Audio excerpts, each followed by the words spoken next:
there is a principle that has changed the way I look at entrepreneurship. I would like to share that with you today. It is called the principle of effectuation. It's a way of thinking and decision making which focuses on actions. I learned this from Professor Saras Saraswati, a University of Virginia Darden School professor. I have applied this principle in numerous times throughout my career.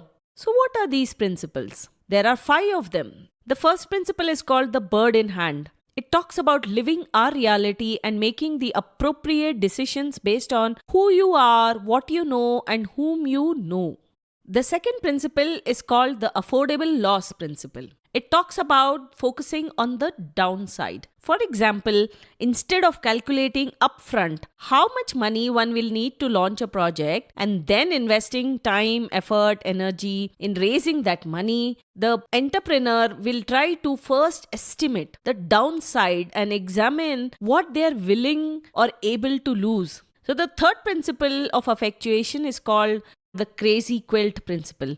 The crazy quilt principle basically focuses on building alliances. Rather than beating competition, what if you start working with others and forming partnerships? So the next principle is called the lemonade principle.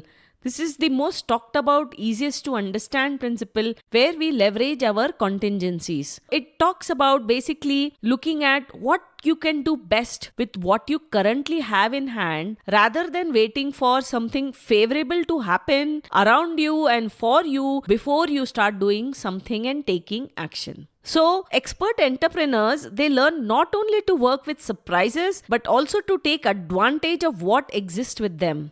The fifth principle is called as the control versus prediction principle. The pilot in the plane, it is called. The pilot in the plane principle emphasizes on the importance of control, cooperation, co-creation, so that you work together to form your future in an uncertain entrepreneurial environment. So in practice, these 5 principles are a effectuation cycle.